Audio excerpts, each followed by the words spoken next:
Welcome back to the Speaking and Communicating podcast. I am your host, Roberta. If you are looking to improve your communication skills, both professionally and personally, this is the podcast you should be tuning into. And by the end of this episode, please log on to Spotify and iTunes, leave us a rating and a review, and what you would like for us to discuss on this podcast. My guest today hails all the way from Dubai. Her name is Silke Glaab. She's an executive coach, a coaching psychologist, and hypnotherapist, and is here to talk to us about how artificial intelligence is making changes in our lives and in our leadership skills, amongst other many topics that we will discuss today.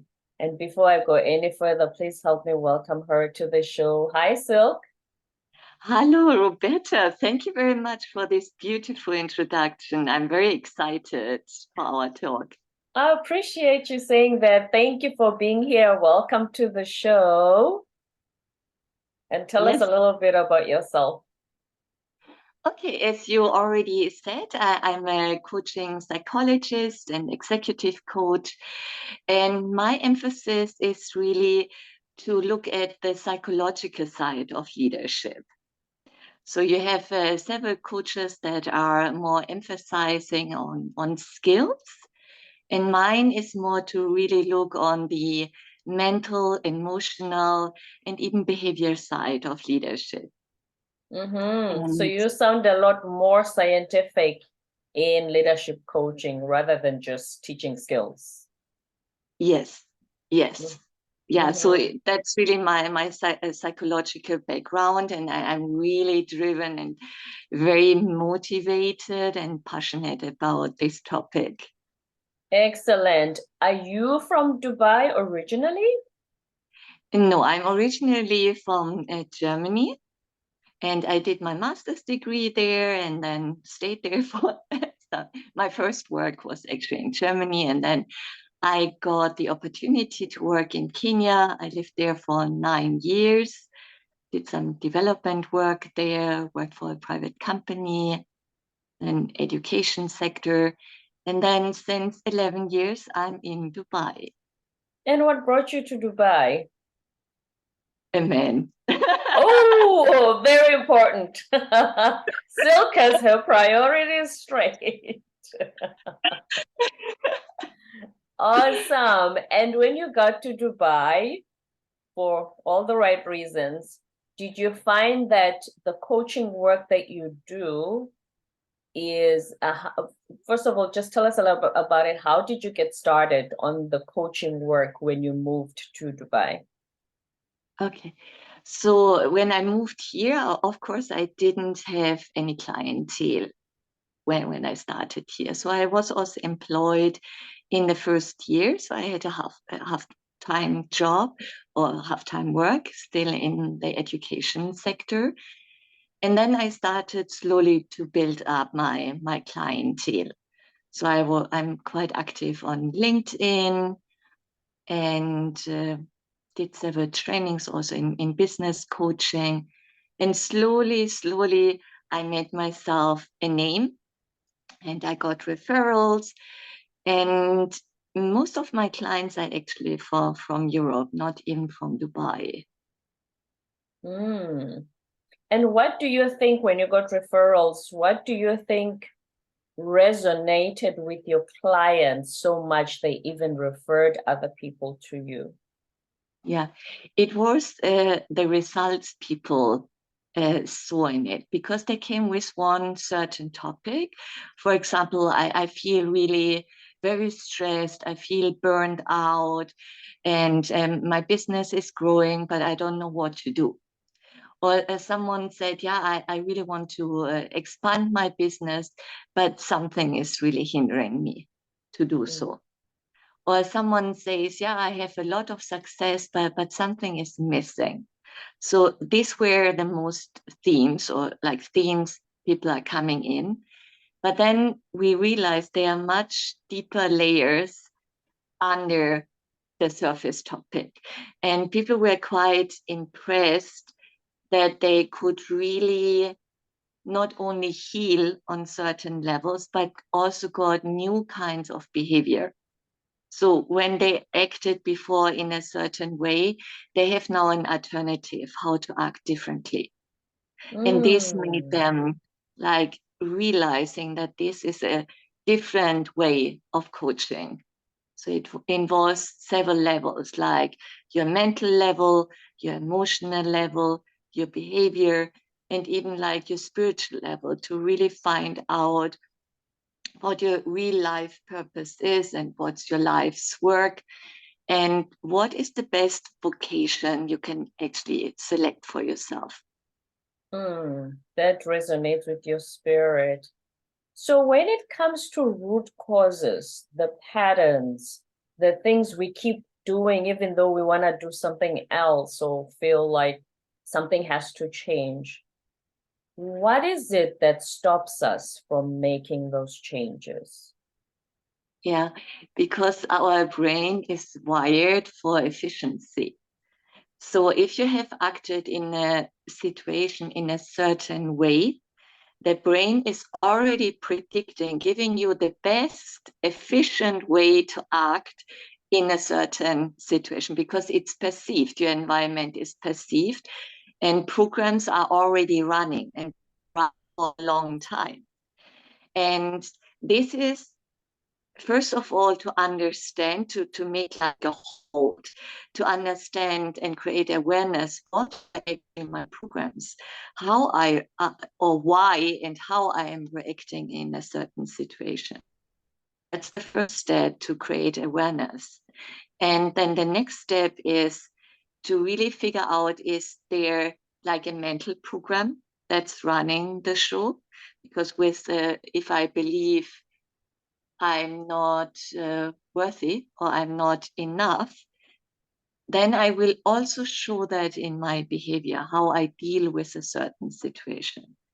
So one step is also to see what kind of hidden mental program is there.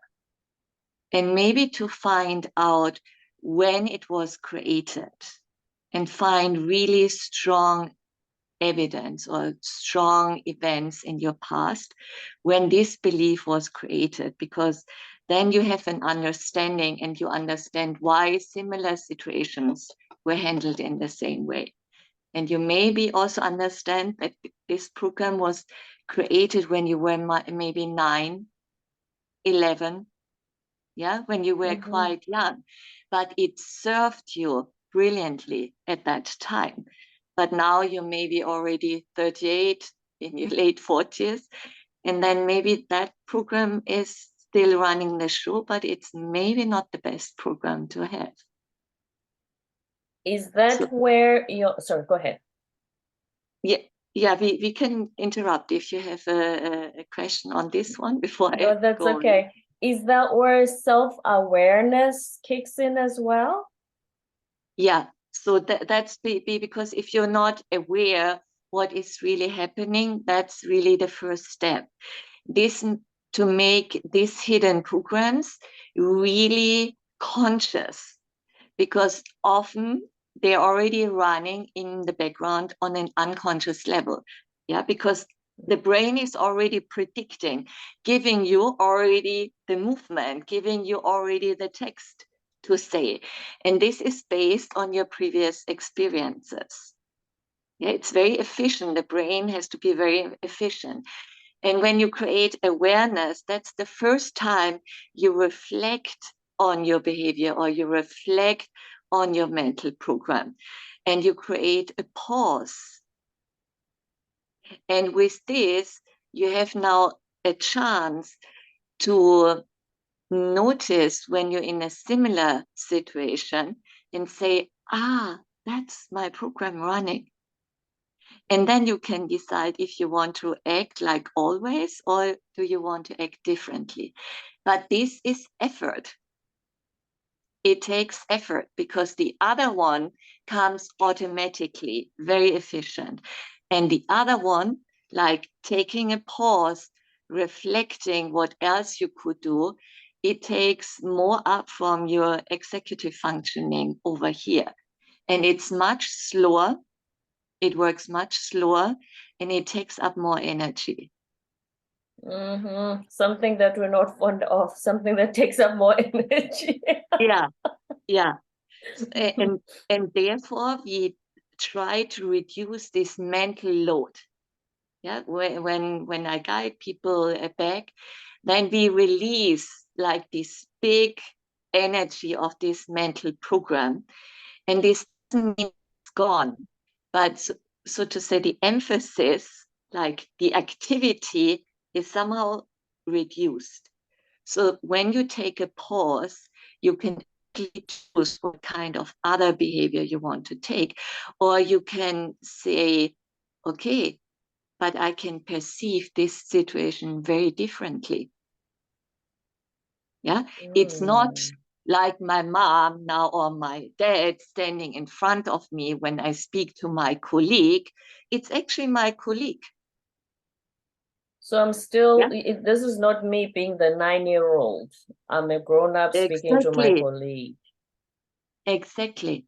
And then what I then also do when we have reduced like this mental program, the frequency of it, then the next step is also what kind of other behavior you want to show now, and to train this new behavior. So if you decide now, instead of pulling back because the whole program was I'm not enough, and therefore my action in the past was to withdraw. Now I realized, okay, that's a program from the past. It's not my mom or dad. It's actually my colleague. I can pause, and then I say, what would be the best behavior? Maybe ask a question. Yeah. Did you mean like that? Yeah. Did you mean that blah, blah, blah? But then you have to practice it, because you need a new program now that has to be rehearsed, so that you can also at a certain time take up this new behavior. And make it the new program, the new And make automatic. it the new program. Yes. So it's both sides. It's like awareness. The second step is reduce the mental program, get a new behavior program, and really train it. And it will not always work, because the old drive is still there, but it's okay. It's okay. It's like you're training in a new sport. You also have failures in between. It's only to realize it and then say, yeah, next time I will act like this now. I train it now. I train my new behavior. It seems to me that the pause applies not only to, we usually talk about public speaking and we say, the pause is very important to help you remember what you need to say, calm your nerves. And then the pause looks like it works in this as well. It looks like there's this recurring theme of how important it is to pause, or even when somebody throws something at you, the pausing before responding or reacting. Yeah. And this brings you in control, the pause, because you do it intentionally and consciously. Therefore, you are brought into conscious level. So you're not acting out of an impulse. The pause brings you into your body and into, you say in psychology, locus of control. So you're back in your control. So that you don't go back and say, oh, I didn't mean it like that. I was just heated at the time. Yeah, exactly. In one of your YouTube videos, you gave 3 tips on how to deal with a toxic boss, which a lot of people deal with on a daily when they go to work. Would you like to share those with us, please? Yeah.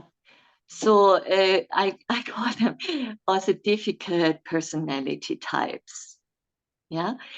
And what is often underlying is a very low self-confidence of that person, or a hyper-confidence that is not even applicated in reality.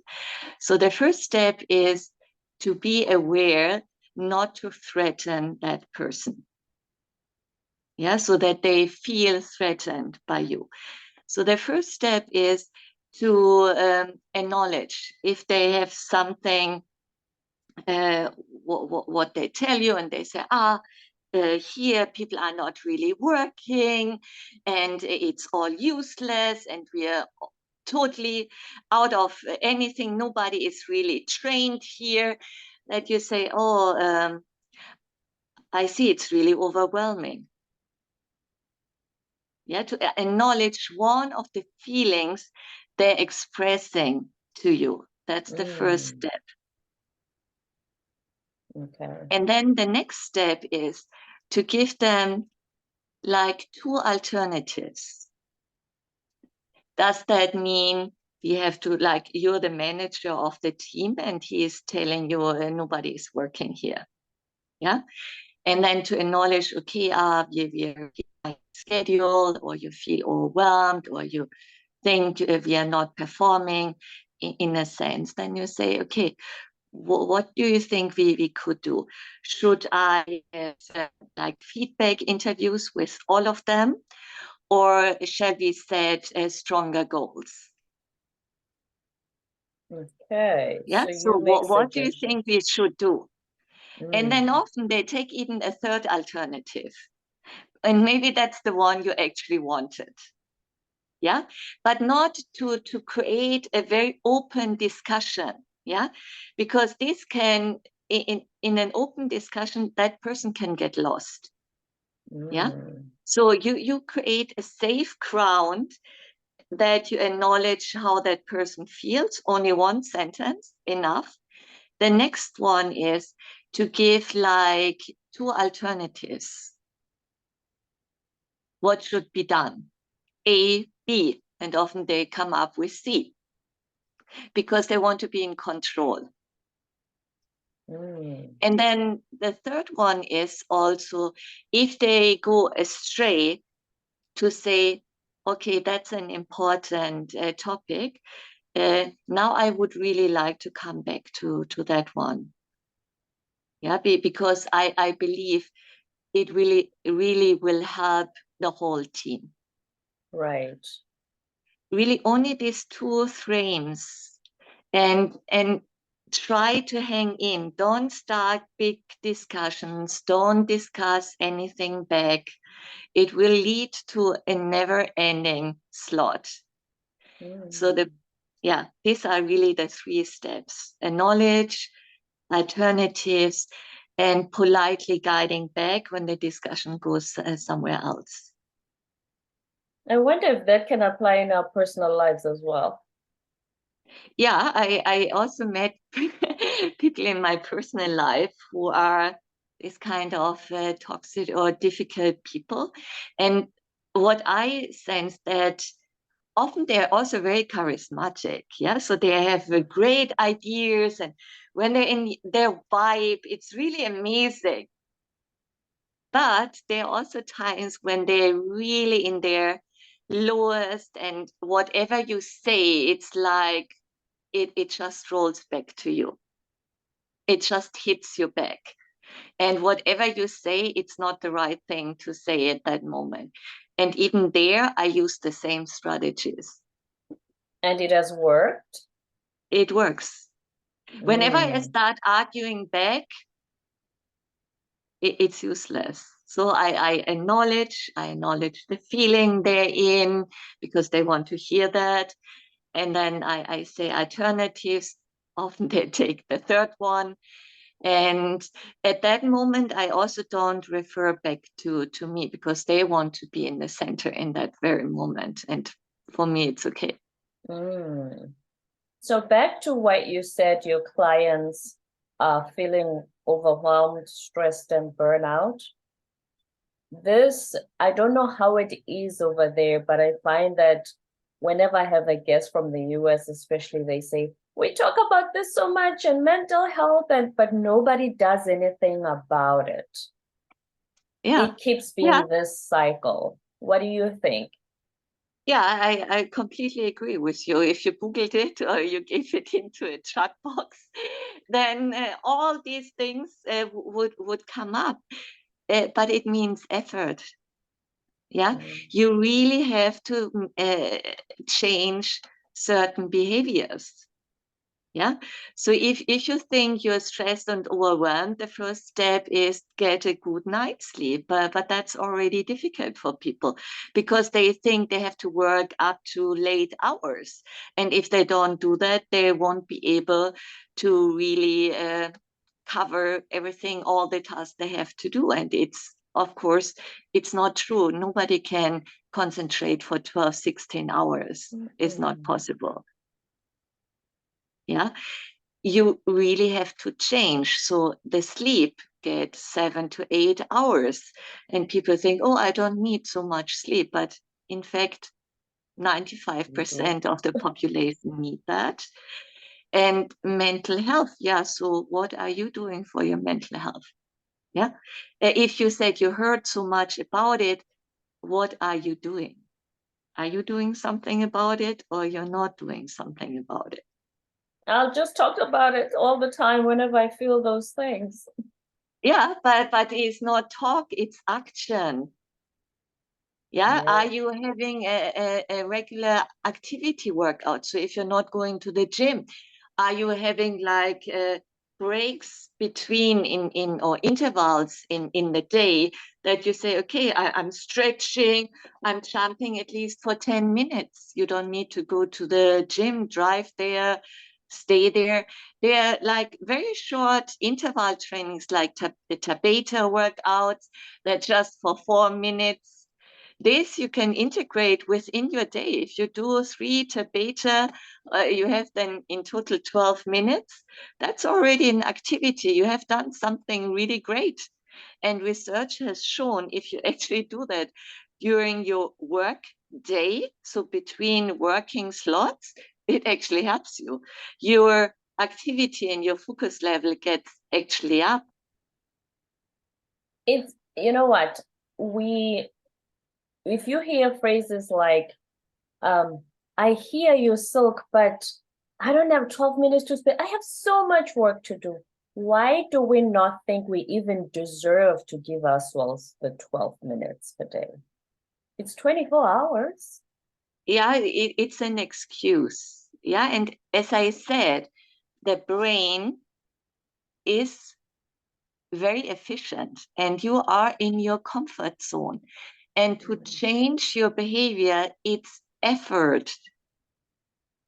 It's not pleasure in the beginning. So we are going for the least thing, and therefore you're not doing it. So in the 10 minutes you're talking about mental health, you could have done 2 𝒕𝒂𝒊𝒏𝒐𝒔𝒕 workouts. Yeah. Good point. So it's really the tendency of change. Change is effort. And there's also a section of psychology that's mostly not done with adults. It's behavior therapy, really pure behavior therapy, where a new behavior is cut into sequences. Like, for example, you want to go to the gym now, and then you break it down. Okay, I have to schedule for it. I have to put my shoes and my workout dress, and I have to take the keys and whatever the sequence of that behavior. And whenever you do it, you get a clap. Yeah. So normally, if you want to train very new behavior, then you would really acknowledge every single step you do. But that's also effort, like, because you have to sit down and take the sequence of it. Or you have someone who works with you, like a friend of mine. She is a yoga teacher and she knows everything about health, everything. But now she builds up her business and it's a lot of stress and she has 2 toddlers. So she started to eat so unhealthy in the night, ice cream, what, yeah, and she gained a lot of weight. And so she has all the knowledge to do it by herself. She got now a health coach who gave her like a schedule and they meet every week and then she has to give a feedback how the things are working. So you need someone not everybody is self-motivated because it's effort. But if you have someone who like motivates you, who drives you, who congratulates you, who cheers for you, then any kind of new behavior will be rewarded. And then you have this pleasure and it's dopamine release. And then you continue on your path. Therefore, a lot of people are getting coaches. That's why you addressed also on your YouTube channel that there's so much depression in entrepreneurship. Yeah, yes. Right. Now, let's talk about your favorite topic, artificial intelligence. Yes, it's really something as a psychologist, I'm really, really drawn into it. And I was asking myself, how would I use artificial intelligence in my coaching or in any kind of leadership coaching? And I came up with some, with some insights when I would use it. For example, what I'm doing currently, once in a week, I give people a prompt. They can give into 𝒕𝒂𝒊𝒏𝑡 that has to do something with leadership skills. And the prompt I already know what to ask and maybe have a reference of a person who is really quite experienced in it. Yeah, for example, I had something about new leaders in a company, what kind of jobs they can have. And there's a person who even wrote a book about it and came up with 6 jobs someone can fall into. So I created the prompt to reference also that person, very specific, so that leaders can really train themselves in a very short sequence. So because they just give in the prompt, the right information, I tested if the right information is also reproduced. And then if a leader gives that prompt in, then they have a very good overview what the basic skills they would need. Yeah, like any kind of skill development, I think it's more information-based, in which for that I would use artificial intelligence. I found it quite intriguing. People are also discussing, like to summarize what I'm talking with people, but that of course has a privacy issue because where are the data saved of that person?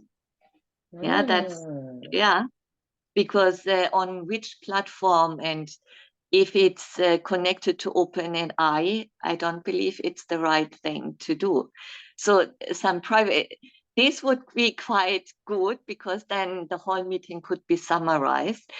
And you could even go a step further that after you have summarized, the client gets automatically certain tasks, and during or in between sessions is like a coach in between who will say, okay, you had this task, how far have you reached? What's hindering you? Yeah, so instead of me cheerleading at the side, this kind of, well, however we call it, this cyber coach would continue coaching the client on measurable results. Yeah, so we have come up, so there is a change of behavior and we split maybe the behavior, and to have then this cyber coach to cheer up that person to continue with the new behavior. Yes, and like you said earlier, a lot of people are not self-motivated, so that sounds like something they could really use. Yeah. And then I have sessions like mostly 2 weeks in between, and so I'm following up with them, but often they don't read my messages. Yeah, because then they're like in their own world and meeting here and meeting there, yeah, and everything is back to normal. But if they had like this kind of cyber coach who really says, okay, where are you? Maybe that thing speaks, I don't know, yeah? So that people are not losing track what we have discussed in Because the as we session. were saying earlier, we always go back, not always, but we do sometimes gravitate towards going back to our old patterns. So it Yes, helps to have that constant reminder to do things anew. yeah, and to cheer the person up, yeah, so that Yes. they have this dopamine release to feel motivated to continue with it. Mm, Yeah, right. this I found a quite interesting application. And what I don't see these machines, cyber coaches are doing is on this emotional side. Yeah, where when I have these sessions where people are really going into their true emotions, emotions that are going back really past in time, to really hold the space for that person. And this is what I think is more this biological thing between living beings. Yeah, to really hold the space and ask questions, affirm the person that it's okay to feel Yeah. like that, yeah, and to guide them slowly out of the emotions so that they don't get stuck, yeah, to help them to process it in that sense. And that's also what I think is what Homo sapiens is. Yeah, so we are maybe not Homo sapiens, the most intelligent ones anymore, because our brain is not there to process so much data in a short while. Yeah, because there is a limit how we can think. Yeah, it's the synapses and it's chemicals and whatever. So we can never think so fast, never ever. So we won't have the best intelligence on this world. Still from the biological side, yes, but not from what's here. But we can really start to be more in tune with ourselves, yeah, to really understand us much better and understand other people much better. Mm. And Yes, this is, I'm glad you highlighted that the living beings and emotional aspect, because at the end of the day, this is still a machine. It can have all the information in the world. We still need that human emotional connection and have another human validate your emotions. yes. And I was really intrigued. I listened to a lot of podcasts, and one was with Anil Seth. So he's a neuroscientist based in the UK, and he is actually also a psychologist. Mm. And then he said, yeah, because he was asked, do you think that these machines will have a consciousness? Yeah, so that they also will have feelings. And then he said, how would you be even able to differentiate it? Because they can simulate it, yeah? Because feelings are different from emotions. Feelings is an interpretation of what is happening in your body. So all these chemical and from the inside, what's happening in your body, there's another level in the brain in above the limbic system that gives an interpretation what's happening in the body. And this is called a feeling. So a machine out of learning that when a person is like this and this and this, it's this feeling. So it's simulating to you that it feels, but it's a simulation. And then he also emphasized that we as human beings, we have a tendency to bring our world into another entity. Like, for example, if you deal with a plant, yeah, So you look at the plant and then somehow you say, oh, the plant is looking towards me, yeah, or even an animal, yeah. So Mm. how you relate to an animal. So your model of the world, you put on an animal or on a non-living being. And the same you would do with the machine. And then you think it's acting like you, that it has similarities to you, because it's the tendency of the human mind to do so. The efficiency back again. Yeah, Mm. yeah.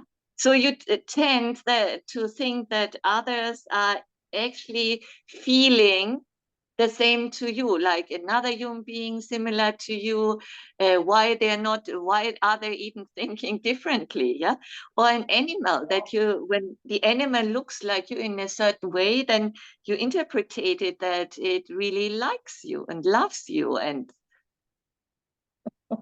yeah, and the same you would do with a machine.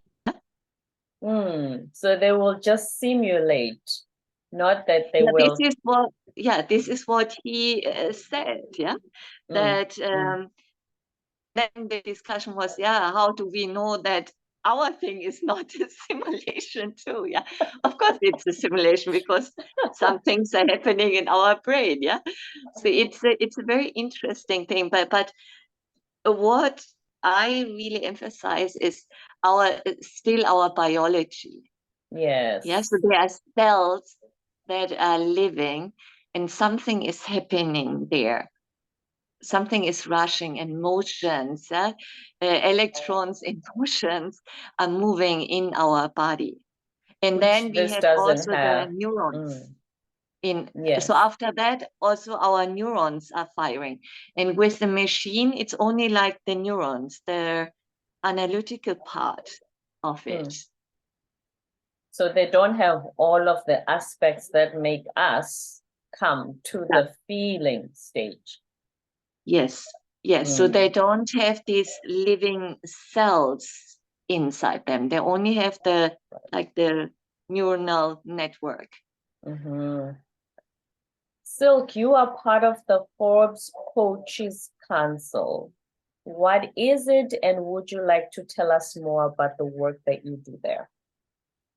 Yeah. So it's actually like a selective council. So someone has to recommend you to the council, and then a member of Forbes has an interview with you if you are eligible to join. And then you are like connected to other people who are doing similar things. So it's networking, it's finding partnerships. You have the opportunity to write articles for them that are published under Forbes Coaches Council.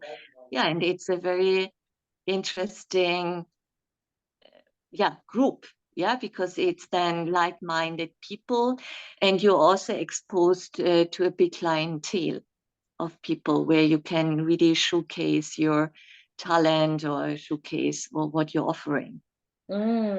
So somebody nominated you based on the coaching work you do, which means that's how good it was, the results that you bring your clients.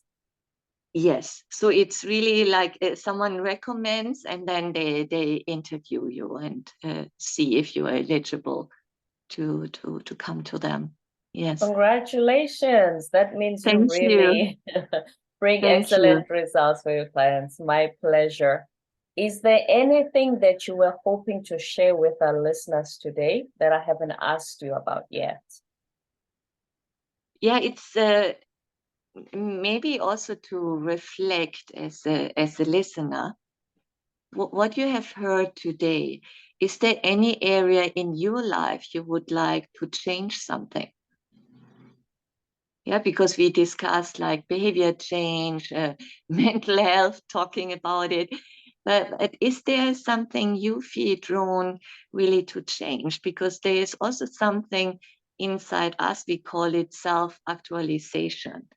So after you have reached like safety in your life, and you have good human connections, and you have a sense of belonging, then you can really go further and see do I really know about all my talents? Do I really use all my talents where I can really flourish? What could be really my life's work? Am I living my life's work?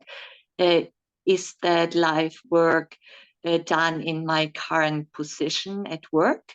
Or can I also do it in my private life? Because nobody needs to do his life's work only at work. Yeah, if there's something you can find in your private life to really live your highest and best, your talents, your skills, where you think what kind of mission you have here on earth. And then after that, go even a step further and say, when I'm evolving, what kind of positive impact does that have even on my environment?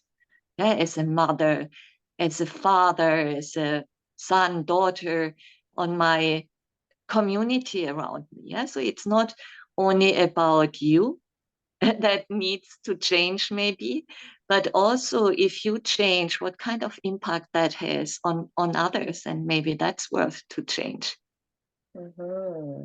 So reflect. Yeah, it's really reflect. It's you heard now a lot what's possible, and to start, yeah, am I my best self already? List your skills, list your talents, and see, am I living them all? Words of wisdom from Silke Glaab, who is based in Dubai, but originally from Germany. She is an executive coach, a coaching psychologist, and hypnotherapist. Silke, thank you so much for being on our show today. I learned so much from you from just this one conversation. Thank you very much for inviting me, and all to the listeners who are watching or listening to that interview. Thanks a lot. My pleasure. And before you go, please tell us where we can find you on the interwebs. Yes, you can find me on my website. That's brainbossmethod.com. And you can also find me under my name, Silke Glaab, on LinkedIn and on Instagram. BrainBossMethod.com. So what you were discussing during our conversation, was that the BrainBoss Method? Yeah, it's a part of the BrainBoss Method because it's a holistic approach where I use behavior analysis, hypnotherapy, systemic work, NLP coaching, what else? Theta healing, to really have a very individualized program for everybody so that it fits any individual person, because I can't do hypnotherapy with everybody. Yeah. So as someone needs maybe more coaching and more behavior change, and others, they want to go more on a spiritual level. And therefore it's important for me to have really a big toolbox that I apply. And then the BrainBoss Method, as I said, it deals on a mental, emotional, behavior, and on spiritual level. A holistic approach. No wonder why you were nominated for the Forbes Coaches Council. You have a whole toolbox that is here to help us in many different ways and shapes and forms. Thank you, Silke Glaab, for being on our show. Yeah, and thank you very much. Yeah, have a lovely day. My pleasure. You too. Don't forget to subscribe, give a rating and a review on iTunes and Spotify, and stay tuned for more episodes to come.